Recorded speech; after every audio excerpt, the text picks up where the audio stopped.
여러분 안녕하세요.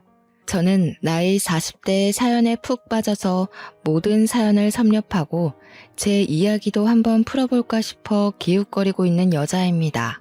제가 진짜 기가 막힌 사연을 하나 가지고 있는데요. 여기 계신 사연자분들의 이야기와 크게 다를 거 없는 막장이라 한번 풀어볼까 합니다. 저는 살면서 저한테 이런 일이 일어날 거라고는 꿈에도 생각하지 못했어요. 왜냐하면 제가 결혼한 사람이, 그러니까 제 남편이 말이죠. 저랑 무려 30년 지기 친구였거든요. 모든 걸 다 아는 사이라고 해도 과언이 아닐 만큼 서로의 과거를 속속들이 알고 있는 사람이었어요. 제가 한 동네에서만 30년을 살았던 사람입니다. 무리하게 대출을 받아 손수 주택을 짓고 사셨던 우리 부모님. 평생을 손수 지은 집이라며 절대로 이사 못 간다고 하셨었거든요.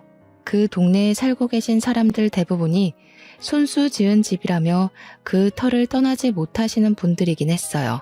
우리 부모님의 집이 낡아서 보수가 필요할 때도 서로 돕고 도와가며 보수를 하고, 또 다른 집에서 보수가 필요하면 동네 사람들 모두 모여 돕고, 그니까 그 동네 사람들이 전부 집안에 숟가락이 몇 개가 있는지 다 알 정도로 친한 사이라는 거죠. 우리 옆집에 살던 동갑내기 친구가 바로 제 30년 지기 친구이자 남편이 된 놈이었습니다. 저랑 남편은 초등학교도 중학교도 고등학교도 같은 학교에 다녔고 졸업을 했어요.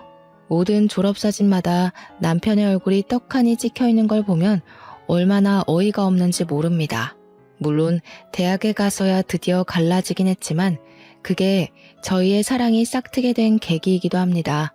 매일같이 등교하고 학교하고 학원까지도 같이 다니다가 20살 되자마자 갑자기 서로 다른 곳을 향해 가니까 마음이 이상하더라고요.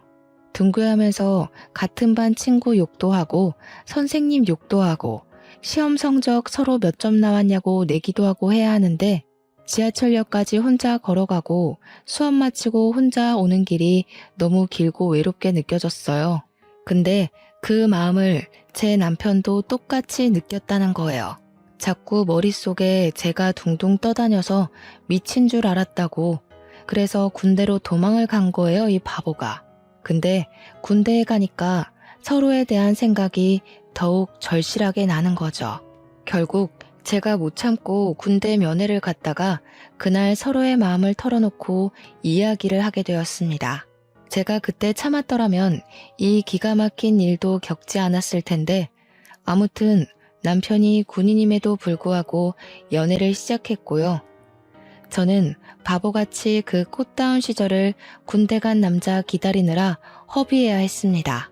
대학 시절에 이 남자 저 남자 만나보고 클럽 같은 데도 다니고 즐겼어야 했는데 코가 확 깨이는 바람에 아주 수도승처럼 지냈죠. 친구들이 어차피 군대 가는데 클럽 가도 모른다고 꼬실 때도 무슨 열려문이라도 세울 것처럼 굴었으니까요. 남편이 휴가만 나오면 좋아서 떨어지는 방법도 모르는 사람처럼 그렇게 연애를 했습니다. 같은 학교 출신인 친구들이 저랑 남편이 연애한다고 하니까 너네는 이미 부부 아니냐고 농담을 할 정도였어요. 그만큼 오래 하라고, 또 연애 감정이 전혀 생기지 않을 것 같은 사람들이었다는 거죠. 서로에 대해 모르는 게 없다는 건 장점이자 단점이었습니다. 가끔은 쉬고 싶은 날도 있는데 아무것도 할 거 없으면서 밖에 왜 안 나오냐고 닥달하는 남편에게 욕을 써주고 싶기도 했고요. 생리통이 심해서 집에서 쉬고 있으면 말없이 문고리에 초콜릿이랑 사탕 같은 걸 걸어두고 갈 때는 뽀뽀를 해주고 싶었죠. 불같으면서도 평온한, 오래된 것 같으면서도 신선한 연애를 쭉 이어갔습니다. 저희가 대학을 졸업하고 취업 준비를 할 때 서로의 이력서를 봐주고 고쳐주고 모의 면접도 서로 준비해주고 했어요. 보통은 사회인이 되면 또 다른 세상에 발을 들이는 거라고 하잖아요. 주변 모든 게 달라지니까요. 그래서 헤어지는 커플들도 많다고 하는데 우리는 오히려 서로 비밀이 없다 보니 더 편하게 연애를 할 수 있더라고요. 집안끼리도 다 아는 사이고 우리가 사귀는 걸 알게 된 이후에 저는 그 집에서 며느리, 남편은 이미 우리 집에서 사위 취급을 받으며 지냈습니다. 그렇게 딱 연애한 지 10년 차에 저희는 결혼을 약속했어요. 양가의 집안 사정도 다 알고 있고 숟가락이 몇 개 있는지도 아는 판에 사이좋게 허세 없는 결혼하자고 약속을 했습니다. 금전적인 문제로 의기투합이 되니까 결혼식 진행이 아주 순조롭게 착착 진행되었어요. 우리는 드디어 신혼살림까지 양가의 도움으로 얻어서 정착을 하게 되었습니다. 신혼집은 같은 동네이긴 하지만 서로의 집까지는 걸어서 15분 정도 걸리는 위치에 잡았습니다.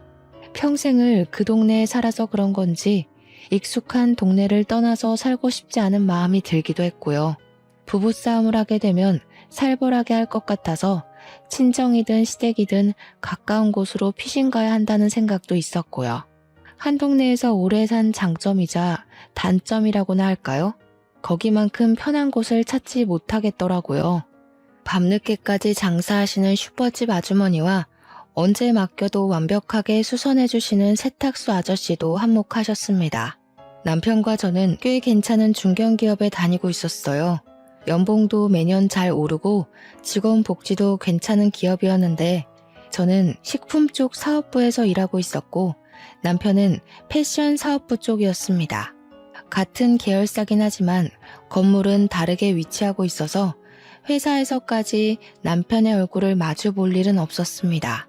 그나마 다행이라고 해야 할지 회사에서까지도 내내 얼굴을 보고 있어야 한다면 금방 지겨워질 것 같았거든요. 남편은 패션 사업부 쪽의 일을 매우 마음에 들어하지 않았습니다. 사실 남편이 지원했던 부서는 전혀 다른 부서였거든요. MD 쪽 일을 하고 싶어 했어요. 그러니까 매장을 돌면서 매장에 나와 있는 옷들을 전체적으로 밸런스 맞춰서 코디를 한다거나 잘 나가는 옷들을 위주로 카탈로그 작업을 한다거나 하는 그런 부서 쪽으로 지원했으나 사업부에 자리가 남아서 어쩔 수 없이 사업부로 떨어진 거죠. 매장 쪽 일과는 전혀 관계가 없다 보니 남편은 회사를 꾸역꾸역 다니고 있었습니다. 저랑 결혼하고 나서도 계속 일이 재미가 없다는 말만 반복했고 어느 순간부터는 이직을 할까 사업을 할까 하면서 허튼 소리를 하더군요. 중견기업이라 나를 알아주는 회사임에도 불구하고 배가 불러서 저런 소리를 하는 거지 하면서 제가 몇 번이나 잔소리를 했죠. 따지고 보면 우리도 이제 나이 30을 넘겼는데 이제 와서 스카우트 되는 것도 아니고 개인 사업을 하게 되면 리스크가 너무 많잖아요. 개인 사업이라는 게 무조건 성공한다는 보장도 없고 어느 정도 가진 재력이 있어야 한동안 굴러가고 할 텐데 사업부에서 일을 하면서도 눈에 보이는 게 없는지 자꾸 헛바람이 들어서 사업 이야기를 꺼내곤 했습니다. 그때마다 저는 안 된다고 딱 잘라 말하면서도 더 늦기 전에 시켜야 하나 고민도 되긴 했죠. 제가 워낙 시부모님이랑 친하게 지내는 사이기도 했고 결혼하고 나서도 그 관계가 잘 유지되고 있었기 때문에 몇 번 고민 상담을 했어요. 지금 월급도 좋고 복지도 좋고 이만한 회사 찾기도 힘든데 자꾸 남편이 딴 마음을 먹는 것 같아서 고민이라고요. 연애하던 시절이었으면 시모가 분명 제 말이 맞는다고 하셨을 텐데 결혼하고 나니까 또 말이 조금씩 달라지더라고요. 저한테 은근히 그냥 우리 아들 하고 싶은 거 하게 응원해주면 안 될까? 하는 뉘앙스로 말을 하시는데 그런 마음 아세요? 팔이 안으로 굽는 걸 알자마자 더 뻗대고 싶어지는 유아스러운 심리랄까요? 시모가 남편을 싸고 도는 것 같으니까 더 하고 싶은 대로 시켜주면 안 되겠다 하는 마음이 들더라고요. 그나마 한 가지 다행인 건 시부가 전적으로 제 편을 들어주신다는 것이었습니다. 원래 학창시절부터 제가 더 똑똑했다는 거 모르냐면서 시모한테 현명한 며느리 편을 들어줘야 한다고 박박 우기셨어요. 시모가 은근히 남편 올려치기 하면서 저를 깎아내리실 때도 시부가 딱 잘라서 이야기를 해주셨죠. 지금 며느리 말 중에 틀린 게 뭐가 있냐면서 애가 없어서 다행이지 애도 있는데 잘 다니던 회사 그만두고 사업하겠다고 했어 뭐라고. 당장 이혼당하고도 할 말 없는 거 아니겠냐고 열변을 토해 주셨습니다. 사업도 돈이 있어야 할 수 있는 거고 이직도 능력이 되어야 불러주는 곳이 있어야만 가는 거라 하셨어요. 시부 말이 틀린 게 하나도 없었죠. 시모가 구시렁대면서도 남편 편만 들 수 없는 상황이기도 했고요. 그럼에도 불구하고 원래 시자가 붙으면 다 그렇게 미련을 가지고 진상을 떨게 되는 건지 시모가 몇 번이나 저한테 따로 우리 아들이 하면서 딴지를 걸기 시작하셨어요. 물론 부모님들끼리 서로 오래 알고 지낸 사이고 친하기도 하니까 대놓고 말은 못하시고 은근히 돌려가는 듯한 말투로 이야기하시는 거 있잖아요. 우리 며느리가 사회생활을 잘하는 게 성격이 드세서 그런가? 이런 류의 말들이요. 아들이 사업을 하고 싶어 하면서도 못하는 이유가 기가 센 며느리 때문인가? 이렇게 딴지를 걸기 시작하시니까 시부한테 제가 고민 있다고 연락을 하면 아예 집이 아닌 밖으로 절 부르시더라고요. 시모 없는 데서 이야기하자 이런 뜻이었죠. 제가 또 술을 좀 하는 편이거든요. 우리 남편이나 시모나 전부 알코올이 선천적으로 잘 안 받는 체질인지 술을 안 드시고요. 근데 유일하게 또 시댁에서 술을 좋아하시는 게 시부 하나거든요. 저랑 술 마시면 재미있다면서 밖에서 만나기 시작한 이후로는 저랑 맨날 술을 먹자고 하셨어요. 물론 시부가 마시는 것도 많이 사주시고 저도 엄청 챙겨주시고 술자리도 편안해서 저도 좋다고 나가서 술을 마셨죠. 그러다 보니 시부랑 저랑 진짜 친구처럼 친해지더라고요. 어딜 가든 제 편을 꼭 들어주겠다고 손가락까지 걸고 약속을 했어요. 천군만마 든든한 아군을 얻은 기분이라 너무너무 좋았습니다. 시부가 이러나 저러나 절대로 허튼 짓 하는 거 내버려두면 안 된다고 남편한테 사업바람 들게 한 사람이 시모일지도 모른다며 들어주지 말라고 했어요. 저도 집에 와서 남편한테 똑같이 이야기를 했죠. 허튼 소리 하지 말고 지금 하는 일이나 잘하자고요. 남편이 그 뒤로 구시렁거리는 소리가 좀 줄었더라고요. 그래서 저도 안심하고 바쁘게 일을 하면서 지내고 있었어요. 새로운 식품이 론칭이 되면서 제가 하는 일이 엄청나게 늘었고 야근이 매일 있을 정도로 정신없이 지내야 했습니다. 그러던 어느 날 남편이 아주 거대한 폭탄을 던지고 말았습니다. 나 더 이상은 도저히 사업부 일 못하겠어. 나는 패션을 가까이서 알고 싶었단 말이야. 그래서 이 회사에 들어온 건데 온통 숫자와 글자만 보고 있으니 답이 없는 것 같아. 매장 운영해보는 게 내가 하고 싶은 일에 도움이 될 것 같아서 대리점 신청했어. 지금 일하는 곳이 커다란 회사 안에 있는 계열사라 본사에서 또박또박 월급 날짜에 월급도 잘 주고 있는데 대리점은 다르잖아요. 남편에게 이야기를 들어보니까 대리점을 하게 되면 판매 수익의 일정 %만큼을 월급으로 주는 개념이라고 하더라고요. 그러니까 남편이 옷을 팔아야지만 수익이 나는 거고 그 수익금으로 직원 월급까지 줘가면서 팔아야 한다는 건데 매장 위치가 어디에 있는지 알지도 못하는 상태에서 대리점 신청을 했다는 게 말이나 되는 소리입니까? 아무리 대책이 없어도 그렇지 회사에 몇 년이나 몸담고 있었으면서 그런 것도 모르고 일을 친다는 게 너무 답답했어요. 그래서 어디 위치인지는 알고 있냐고 하니까 경기도에 있는 아울렛 매장인데 우리가 생각하는 큰 규모의 아울렛은 아니라고 했습니다. 그 말을 듣자마자 매출이 쥐똥만큼도 안 나오겠구나 싶은 거죠. 제가 당장 취소하고 와라 했더니 거기서 장사했던 사람이 그러는데 매출이 꽤 잘 나왔다고 하는 겁니다. 저는 진짜 이 모질이를 어떻게 해야 하나 싶었습니다. 장사도 잘 되는데 그 사람은 왜 접었대? 매출이 넉넉한데 굳이 장사 접을 이유가 있나? 그러니까 남편이 우물쭈물하면서 그거야 잘 모르겠는데 아무튼 괜찮다잖아 이러더라고요. 수상쩍은 위치에 매장 운영이라고는 한 번도 해본 적이 없는 사람이 거기 가서 퍽이나 잘하겠다 싶었어요. 그래서 절대 안 된다고 대리점 하겠다는 거 취소하고 다시 생각해보라고 했더니 남편이 그제야 이미 사표를 던지고 나왔다는 겁니다. 대리점 신청도 다 끝났고 가게 보증금만 내면 그 자리에 들어가기로 했다는 거예요. 제가 얼마나 가슴이 터질 듯이 화가 났는지 이해가 가세요? 당연히 그 대화는 부부싸움으로 번지게 되었습니다. 어떻게 한마디 상의도 없이 그런 일을 벌일 수 있냐고 제가 고래고래 소리를 질렀죠. 남편은 제가 소리를 질렀다는 것에 꽂혀서 막 뭐라고 했어요. 어떻게 남편이 하겠다는 일마다 부정적으로 볼 수 있냐? 소리는 왜 지르냐 하는데 이렇게 혼자 독단적으로 처리할 거면 결혼은 왜 했나 싶고 너무 열이 뻗치더라고요. 남편한테 솔직하게 이야기를 했죠.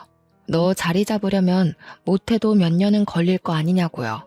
그러니까 남편이 옷만 잘 팔면 됐지 자리 잡는 게 뭐 오래 걸리겠냐고 빠르면 한 달 안에도 할 수 있는 거 아니네요. 저는 남편에게 그 사업체가 돌아가는 시스템도 모르면서 다짜고짜 대리점을 내면 누가 도와줄 거냐고 너 잘할 수 있냐고 따졌어요. 그러니까 뭐 자기가 패션 쪽 일을 한 게 몇 년인데 그것도 모르겠냐고 으름장을 두더라고요. 지금 하던 일도 패션 쪽 일인 걸 알면 잠자코 잘 붙어나 있지 꼭 이런 식으로 사고를 치죠. 판매하는 거랑 사업부 일은 완전히 다른 거다. 사무직이랑 서비스직이 어떻게 같을 수 있냐고 했더니 대꾸 안 하더라고요. 씩씩거리면서 자기 오늘 기분 나빠서 시댁 가서 자고 오겠다고 나가버렸어요. 저는 혼자 남은 집에서 이 사태를 어찌 해결해야 하는가 고민을 하고 있었는데 시부한테 연락이 왔습니다. 술 한잔 하자고 하시길래 마음껏 취해보려고 술을 마시고 속 시원하게 털어놓았어요. 생각이 없어도 너무 없는 것 같다고 어떻게 상의도 없이 그런 일을 할 수 있냐고 하니까 시부가 되려 미안하다며 보증금은 시부가 내주시겠대요. 그래서 에라 모르겠다, 될 대로 되라 하고 손 놓기로 했습니다. 당연히 제가 결심해야 할 일은 남편이 자리를 잡기 전까지 애를 가지지 않겠다는 것이었습니다. 하지만 세상 일이 제 마음대로 될 리가 없죠. 그렇게 다짐한 지 4개월이 막 지났을 무렵 제가 글쎄 임신을 떡하니 하고 말았습니다. 물론 양가에서는 무슨 잔치라도 벌일 것처럼 난리를 떨면서 좋아하셨습니다. 저한테 은근히 틱틱거리던 시모까지도 너무 잘했다고 축하한다고 제 손을 꼭 잡으시는데 제 마음은 또 그게 아니지 않겠어요. 축하받아야 마땅한 일이지만 그러면서도 마음 한구석에 걱정이 너무 크게 되는 겁니다. 우리 아이한테 아직까지도 미안한 일이에요, 그게. 남편이 은근 낯을 가리는 성격이라 그런지 매장에서 손님이 와도 멀뚱멀뚱하게 있다고 하고 아무리 직원들이 잘한다고 해도 매장의 책임자라는 사람이 아무것도 안 하고 멍하니 있으면 무슨 물건이 팔리겠어요. 남편은 그냥 편한 거 좋은 거만 하면서 직원들에게 모든 책임을 전가하고 있었던 거죠. 버는 돈도 당연히 본사 다닐 때보다 훨씬 줄었고 그나마도 월급 제때 가져다 주지도 않았어요. 뭐 그만큼 번다는 게 자기 입장에서는 부끄러워서 제 날짜에 못 주는 거다 하며 변명을 하지만 제가 화를 내야지만 월급 봉투를 내민다는 게 어이가 없잖아요. 도대체 그 돈으로 뭘 하고 다니는지, 왜 만날 돈이 없다고 난리인지. 안 그래도 임신한 뒤로 예민함이 극에 달해서 미치겠는데 남편 주머니에서 로또가 계속 나오더라고요. 남편한테 로또 한답시고 월급이 반토막 난 거 아니냐고 막 따지니까 그래봐야 5,000원인데 뭐가 문제냐고 하더군요. 5,000원짜리가 10장 20장 나오니까 제 속이 터지는 건데 도대체 제 남편의 눈치는 어디다 팔아먹은 걸까요? 어차피 당첨되지도 않을 거 그만 사라고 했더니 아울렛 주변 매장 형들이 전부 로또를 한다고 안 할 수가 없대요. 그나마 다행인 건 그 형들은 로또도 하고 스포츠 토토도 하고 그러는데 자기는 스포츠는 잘 몰라서 로또만 하는 거래요. 제 눈빛이 얼마나 경멸스러웠을지는 안 봐도 비디오였죠.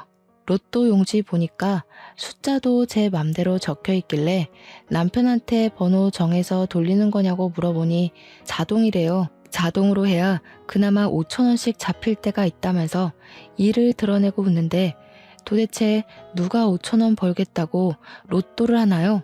제 남편이지만 참으로 모자란 놈이 아닐 수 없습니다. 그러더니 저한테도 로또를 사다 주겠다고 운을 떼더군요. 저는 번호를 고심해서 6개 골랐고 앞으로는 이 번호로만 로또를 사다 달라고 했더니 저보고 돈 낭비래요. 진정한 로또는 자동이다 어쩐다 하면서 핀잔을 주는데 지 주머니에서 나온 로또들 보면 답 나오죠. 누가 돈 낭비를 하고 있는 건지 참나. 시간은 계속 흐르고 남편이 벌어오는 돈은 쥐꼬리보다 조금 나은 형편이었고요. 저는 애를 어찌 키워야 하나 정말 막막함에 어쩔 줄 몰라 하고 있었습니다. 육아휴직을 내는 순간부터 우리 세 식구의 생활비를 어떻게 감당해야 할지 고민이 되었어요. 임신해서 먹고 싶은 것도 다 먹고 하고 싶은 것도 다 하고 휴식도 취하고 여유를 누려야 하는데 제 머릿속은 온통 부정적인 생각만 가득했습니다. 오죽하면 사람들이 임신한 이후부터 사람이 더 시커매진 것 같다고 혹시 우울증이라도 온 거 아니냐고 걱정할 정도였어요. 회사 사람들도 이 정도면 육아휴직 부르고 차라리 일을 하는 게 더 낫겠다고 농담을 던지기도 했고요. 철없는 남편이랑 살아본 적 없는 사람들이라 제 고충을 모를 것 같아 입을 열 수도 없었습니다. 거기다가 우리 집 남편 놈은 점점 수상한 행동을 하기 시작했어요. 제가 임신하고 6개월 차에 접어들어가니까 아무리 그래도 배불뚝이가 되더라고요. 살도 많이 찌고 다리도 맨날 퉁퉁 붓고 결혼 반지가 들어가지 않을 정도로 손가락도 퉁퉁 부었고요. 몸이 정말 너무 힘들고 허리도 하루 종일 시큰거리고 기침만 하면 갈비뼈가 부러질 것 같은 고통이 일더라고요. 제가 오죽하면 임신하고 나서부터 세상의 모든 어머니들을 존경하기 시작했다니까요. 처음에 임신했다고 했을 때는 발이 땅에 닿으면 죽는 사람처럼 저를 대접해주고 귀하게 여겨주더니 시간이 지날수록 점점 사람이 저한테 관심이 없는 겁니다. 스트레스 때문에 이거 먹고 싶다 하면 나가서 사 먹어, 배달시켜 먹어, 이러질 않나. 저보고 가뜩이나 살쪄서 곰 같은데 더 먹고 얼마나 더 찌려고 그러냐고 스트레스를 더 주더라고요. 이게 남편이 맞는지 혹시 원수는 아닌지 그런 생각이 들었죠. 맘카페 같은 데 올려보니까 오랜 친구 사이 같아서 사랑이 아닌 정으로 살고 있는 거 아니냐고 하는데 저희가 오랜 친구 사이는 맞잖아요. 이 사람이 정말 이제 더 이상 나를 사랑하지 않는 건 아닐까 하는 생각이 들었습니다. 그런데 더더 의심 가고 수상한 행동은 말이죠.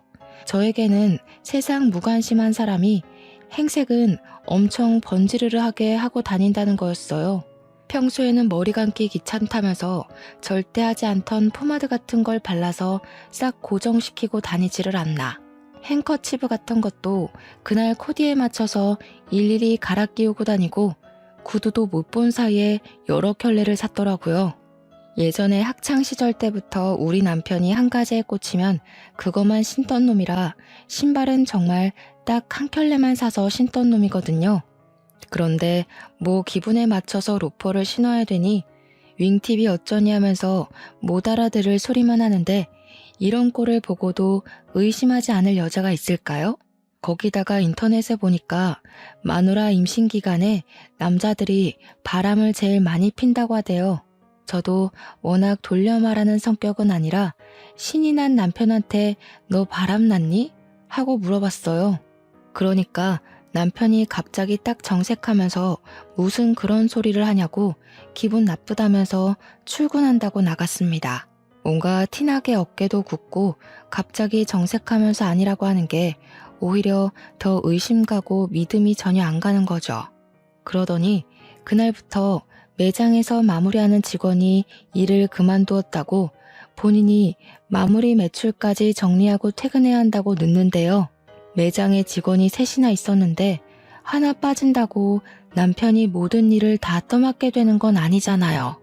심지어 직원들 월급 주고 나면 본인은 그 월급보다 못한 돈 가져와서 생활비로 내미는 주제에 제가 출산이 임박해서 남편에게 마무리는 다른 직원에게 맡기고 집에 일찍 들어왔으면 좋겠다고 했어요.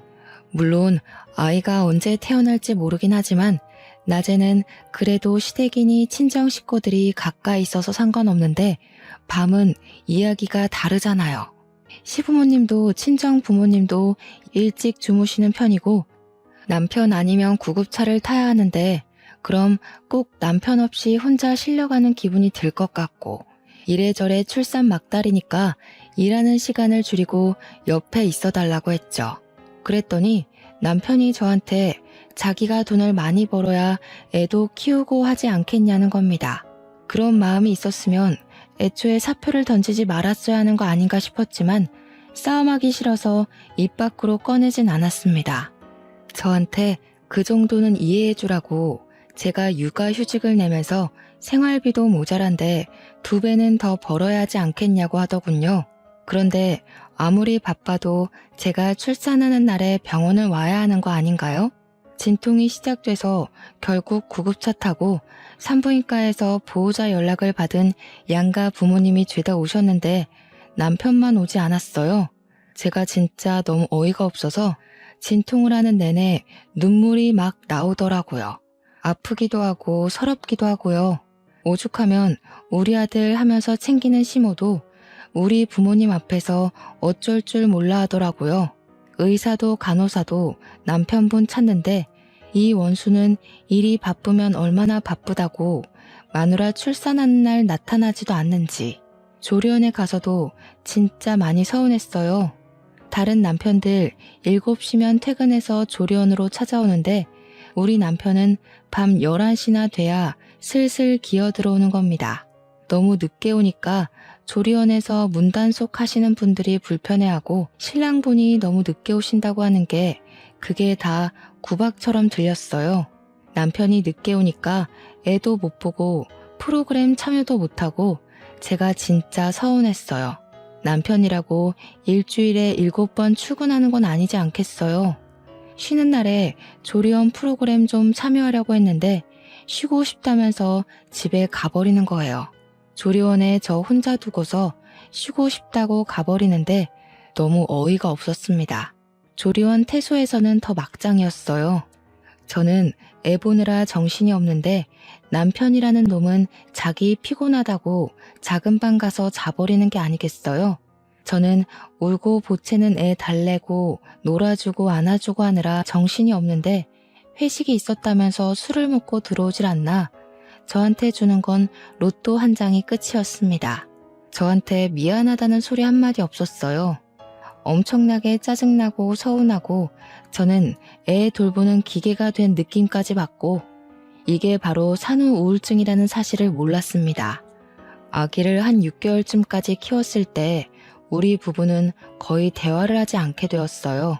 저도 집에서 육아휴직을 내고 애만 보고 있었고 남편은 쥐꼬리 월급 가져다 주면서 생색은 엄청나게 내고 집에서도 핸드폰만 보고 있으면서 계속 뭐가 좋다 싫다 했는지 아이씨 이랬다가 아싸 이랬다가 난리도 아니더라고요. 그래서 너 뭐 하냐고 제가 핸드폰을 확 뺏어서 화면을 살펴보았습니다. 그러니까 이 미친놈이 불법 사행성 토토 같은 거를 하고 있더라고요. 제가 놀래서 이게 다 뭔가 하면서 이것저것 눌러보니까 만지지 말라고 저한테 소리를 치는데 충전 내역이 딱 뜨더라고요. 충전 금액이 무려 500만 원이나 되는 겁니다. 저한테 돈 못 벌었다면서 월급 엄청 조금 가져다 주던 게 알고 보니 토토하느라 돈을 써서 조금밖에 못 주던 거였어요. 제가 그 사실을 알고 얼마나 큰 충격과 배신감을 느꼈을지 상상은 가십니까? 충전 내역을 살려보는데 여태 쏟아부었던 돈이 몇백이 아니라 몇천 단위까지 올라가더라고요. 애까지 낳은 마당에 사행성 도박에 빠져서 이 정도 돈을 쓰다니 진짜 생각이 없어도 너무 없는 거죠. 제가 열이 받아서 수입이 도대체 얼마나 되는 거냐고 정확하게 말해보라고 했더니 모른다고 딱 잡아떼는 겁니다. 네가 버는 돈인데 모른다는 게 말이 되냐고 솔직하게 말을 하라고 했는데 계속 어물쩍 넘어가더라고요. 이대로 넘어가면 이 남편놈이 원하는 대로 흘러가는 거라는 생각이 들어서 월급 통장을 찾았습니다. 월급 통장이 구석에 통장 정리 한 번 안 된 상태로 있길래 은행으로 달려가 통장 정리부터 했습니다. 그랬더니 진짜 가관이더라고요. 저한테 생활비라며 가져다 주는 돈이 월 150에서 200만 원 정도 되었거든요. 그게 자기 용돈 빼고 주는 거라면서 저한테 약간 모든 돈을 다 맡긴다는 식으로 생색을 냈었는데 월급 통장에 들어오는 돈이 평균적으로 500만 원 정도 되더라고요. 많이 들어오는 달에는 700만 원, 800만 원도 찍혀 있었어요. 저는 정말 애 키우면서 기저귀도 아껴 쓰고 식비도 허리띠 졸라매면서 식단 짜서 먹고 있었는데 얼마나 어이가 없고 속이 상했겠어요. 저는 참을 수 없는 배신감에 시부한테 이 사실을 모두 알렸어요. 그래도 집안에서 유일하게 제 편을 들어주는 사람이 시부뿐이었기 때문에 저도 별다른 선택지가 없기도 했죠. 그랬더니 시부가 집까지 찾아와서 남편을 붙잡고 소리를 질렀습니다. 어디 할 게 없어서 애까지 있는 놈이 도박을 하냐고 당장 손모가지를 자르겠다고 아주 난리가 나셨습니다. 옆에서 보고 있던 저도 가슴이 쫄려서 콩닥콩닥 할 지경이었으니까요. 뒤따라온 시모가 시부를 막 말리고 남편도 평소에 시부를 무서워했던 터라 잘못했다고 빌면서 울고불고 하는데 가관이더라고요. 그 와중에 시모가 저한테 은근히 그걸 왜 일러서 이사다를 만드냐고 탓을 하는데 진짜 팔이 안으로 굽어도 너무 굽은 거 아닌가요? 제가 말해서 들어먹을 인간이었으면 시부한테 말 자체를 하지 않았겠죠. 제 말을 듣지 않으니까 어쩔 수 없이 이 상황을 만든 건데 진짜 짜증났어요. 그 뒤로는 남편이 저에게 완전히 적대감을 드러내기 시작했어요. 부부 사이가 원활하지도 않았고 사행성 토토를 제가 시부에게 알린 이후로 저희의 감정의 골은 더욱 깊어질 수밖에 없었죠. 제가 무슨 말만 하면 틱틱거리면서 저를 깔보고 무시하기 시작했어요. 여자가 복직해봐야 돈을 벌면 얼마나 벌고 승진을 하면 얼마나 하겠냐면서 자기가 벌어온 월급으로 살아야 할 건데 왜 그런 걸 시댁에 가서 일러냐 이런 거죠. 제가 눈이라도 치켜뜨면 또 시부한테 가서 이럴 거냐고 비아냥거리는데 저희가 또 30년 지기 친구잖아요. 서로 말이 곱게 나가질 않는 거죠. 거기다가 활용점정으로 남편이 술 먹고 들어온 것도 열이 받는데 옷에 여자 화장품까지 묻혀온 거예요. 제가 이걸 그냥 참아줘야 할까요? 제 성격에 절대로 참아줄 수 없었죠. 그래서 남편이 술에 취해 자는 사이 한쪽 눈썹을 완전히 밀어버렸습니다.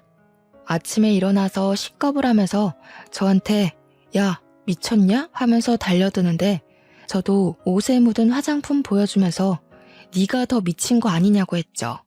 나도 호스트바에 가서 한번 질펀하게 놀아볼까?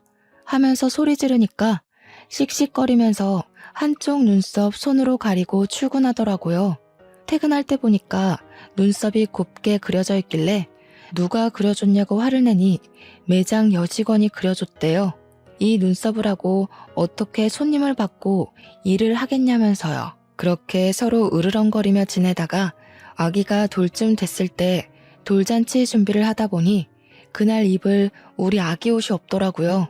꽃가옷이나 하나 사줄 겸 남편이 매장에서 어떻게 일하는지 궁금하기도 해서 친정 부모님 모시고 남편이 일하는 아울렛에 갔어요. 미리 간다고 연락하지 않고 불시에 찾아갈 심산으로 아기 옷부터 구경을 하고 오후쯤 되어서 남편의 매장으로 갔죠. 서프라이즈 할 겸 이제 돌잔치도 얼마 안 남았으니 앙금 털고 화해할 생각으로 간 거였어요. 근데 남편 매장에 딱 도착했는데 그 계산하는 포스 기계 아시죠? 그 앞에서 웬 여자애랑 백허그를 하고 실실 쪼개고 있는 게 아니겠어요? 친정 부모님도 이게 뭔가 싶어서 눈 비비고 계시고 저는 남편이 그 여자애랑 노닥거리는 모습 보고는 엄청 놀랐죠. 엄청 놀란 동시에 속에서 끓어오르는 분노와 옷에 묻혀온 화장품이 막 생각나고 여자 직원에 자기가 눈썹 그려줬다는 것까지 퍼즐이 막 맞춰지더라고요. 그 여자의 목에 직원들이 사용하는 사원증 목걸이가 걸려 있었거든요. 더 볼 것도 없다 싶어서 아버지한테 애를 덥석 안기고 야, 이 미친놈아, 너 뭐 하는 거야? 소리를 지르면서 남편에게 달려갔어요. 남편이랑 그 여자애랑 후다닥 떨어지면서 어머나 하는데 제가 눈에 뭐 보이는 게 있겠습니까? 남편이 손사래를 치면서 아니야 오해야 하는데 아주 뺨부터 갈겨버렸습니다. 주위에 있던 사람들도 다 쳐다보고 옆 매장, 앞 매장 할 거 없이 다 구경 와서 보는데 분이 안 풀려서 소리를 막 질렀죠. 이 미친놈 새끼가 지금 마누라가 떡하니 있는데 매장 직원이랑 바람이 나서 이러고 있어? 아니야, 오해야. 오해라니까. 그냥 계산하는데 뭐가 안 돼서 그런 거야. 너는 직원이랑 끌어안고 시시덕거리면서 일하는 게 지금 바람이 아니라는 거야? 우리 부모님도 김서방 지금 뭐 하는 겐가? 하고 소리치고 있고 여직원에는 고개 숙이고 구석에 어쩔 줄 몰라 서 있고 남편은 저한테 맞은 뺨이 막 부어오르기 시작하는데 아니라고만 변명하고 앉아있더라고요. 그러면서 직원한테 기계 사용법 알려준 게 죄냐고 억울한 척 하는데 둘이 누가 봐도 커플인 것처럼 꽁냥꽁냥 하고 있던데 무슨 개소린지. 제가 남편 귀때기를 잡아 끌고 당장 나오라고 했어요. 남편이 지은 죄가 있어서 그런지 쪽팔린 것도 모르고 잘못했다고 막 빌면서 질질 끌려 나오더라고요. 그대로 부모님 차에 태워서 시댁으로 달려갔습니다. 시댁에 도착해서 문을 쾅 열고 들어가니까 시부모님이 저와 남편을 보고 뒤이어 따라온 우리 부모님을 보고 깜짝 놀라시더라고요. 제가 씩씩거리고 있으니 무슨 일이 난 건 알겠는데 저희 부모님까지 와 있으니 이상하다 싶으셨겠죠. 알고 계셨어요? 이 사람이 바람 난 거 알고 계셨냐고요. 시부모님이 숨을 헉 들이키시더니 몰랐다고 하시면서 남편한테 진짜 바람 피웠냐고 막 추궁을 하시더라고요. 남편이 아무 소리도 못하고 죄송합니다, 잘못했어요 하는데 우리 부모님은 김서방이 그럴 줄 몰랐다고 가슴을 쾅쾅 치시며 분노하시고 있고요. 그러니 시모가 저한테 쓱 이야기를 하는 겁니다. 아니, 평소에 집에서 애를 얼마나 구박을 했길래 애가 바람을 피우고 그러겠어. 우리 아들 뺨은 또 왜 이러고? 네가 때린 거니? 애 얼굴을 무식하게 왜 때리고 그래 정말? 저는 당연히 할 말을 잃었죠. 바람 피운 게 누군데 제 탓을 한단 말입니까? 평소에 제 편만 들던 시부는 아이가 떡하니 저희 부모님 품에 있는데 담배만 뻑뻑 피워대시고요. 세상에 너무나도 실망스럽더라고요. 아니, 얘기 들어보니까 우리 애가 오해라고 하는구먼 뭘. 바람 피운 것도 아니라는데 애를 때리긴 왜 때려? 내가 이거 그냥은 못 넘어가. 이혼해 너네. 시모가 되려 큰 소리를 치니까 기가 막혔죠. 남자가 사회생활하다 보면 한 번쯤 실수도 하고 그런 거 아니겠습니까? 어차피 지금 며느라가 복직도 못할 텐데 그냥 눈 딱 한 번 감고 넘어갑시다. 결정적일 때 팔이 안으로 굽는 걸 경험하게 된 거죠. 그래서 제가 그 여자 불러보라고 했더니 남편이 걔는 어려서 아무것도 모르는 애라고 하더라고요. 지금 누가 누구 앞에서 그 여자 편을 든답니까? 나랑 이혼하는 건 둘째치고 걔 이야기도 들어보자고 당장 데려오라고 난리법석을 떨었습니다. 그랬더니 남편이 그 여자애는 죽어도 못 부른다고 차라리 이혼을 하재요. 우리 부모님도 기가 막혔는지 사람을 잘못 봐도 한참을 잘못 봤다며 이혼하라고 내 딸 상처받는 거 죽어도 못 본다고 했습니다. 제가 남편 보고 짐 싸서 너네 집 가라고 하니까 군소리 없이 짐 챙겨서 시댁으로 가더라고요. 저도 이혼하기로 완전히 마음 굳혔고 30년 지기 친구고 나발이고 정말 하나도 소용없더라고요. 며칠 뒤에 이혼 서류 싹 작성해서 시댁에 들고 갔더니 집안에서 하하호호 웃는 소리가 막 들리는 겁니다. 누구 속은 다 뒤집어졌는데 자기들끼리 재미있는 일이라도 있나 보지 싶어서 비밀번호 열고 들어갔더니 거실에서 삼겹살을 구워 먹고 있더라고요. 가운데에 떡하니 그 상간녀인 매장 여직원까지 끼워서요. 저보고 다들 얼음처럼 굳었는데 너무 화가 나니까 사람이 차분해지고 웃음이 나더라고요. 그대로 달려가서 프라이팬을 뒤집어 엎었습니다. 그러니 다들 삼겹살 기름이 튀어서 막 소리 지르고 벌떡 일어나서 난리도 아니었어요. 그 가운데에 이혼 서류를 던지고 이혼하자고 했죠. 유부남 꼬셔서 바람 피운 너도 참 답 없다. 너도 이 새끼 도박쟁이인 건 알고 만나니? 아님 너도 같이 도박해? 다들 저한테 뭐라고 한 소리 하는데 다 무시하고 시댁을 나왔습니다. 며칠 뒤에 이혼 소장 접수됐다고 연락이 오더라고요. 저도 재판기일까지 집을 정리하고 친정으로 돌아왔고요. 신혼집은 팔아서 반반 나눴습니다. 원래는 시부가 사준 집이었는데 재산 분할 소송하겠다고 하니 유책 배우자가 남편이라 돈을 더 뜯길 것 같았는지 딱 반 나누자고 하더라고요. 그걸 받아서 친정 와서 애 키우는데 보태 쓰고 있었습니다. 이혼하고 6개월이 지나서 복직 준비도 하고 지냈는데 옆집에 전 남편이 살고 있으니 여간 불편한 게 아니었어요. 그러던 와중에 사뒀던 로또가 생각나서 아무 생각 없이 로또 번호를 맞췄는데 아니 글쎄 제가 1등에 당첨이 되었다고 떡하니 뜨는 게 아니겠습니까? 제가 너무 놀라서 이게 꿈인가 생시인가 구별이 안 가서 친정 부모님께 보여드리니 진짜 1등이 맞는다는 겁니다. 저는 떨리는 마음으로 로또를 바꾸고 바로 동네에서 제일 최근에 지어진 아파트를 계약했습니다. 그러고는 이사 준비를 하는데 저희 집이 분주하게 이사 준비를 하니 은근슬쩍 전 시모가 집 앞을 서성이며 저한테 이사 가냐고 물어보더라고요. 똥이 무서워서 피하나요? 더러워서 피하지. 제가 로또 1등이 당첨됐거든요. 그래서 저희 신식 아파트로 이사 갑니다. 로또 1등이 당첨됐다고? 예, 그것도 재산 분할 들어가야 하는 거 아니니? 이혼하고 당첨된 건데 왜 재산 분할 대상이 되겠어요? 그 전에 당첨됐는데 속인 거 아니고 내가 변호사 찾아가서 물어본다. 그러시든가. 그 뒤로 무슨 콩고물 떨어질까 싶어서 우리 집 앞을 기웃기웃하는 것을 동네 슈퍼 아줌마가 너네 아들이 바람 피워서 이혼까지 했다면서 무슨 미련이 있어 여기서 서성이냐고 쫓아주셨어요. 동네 창피하게 그런 소리 한다면서 얼굴 가리고 도망가시는데 속 시원하더라고요. 나중에 이사가고 한참 지나서 슈퍼집 아줌마가 집에 놀러 오셨다가 이야기를 전해주셨는데 전 남편은 도박 못 끊었대요.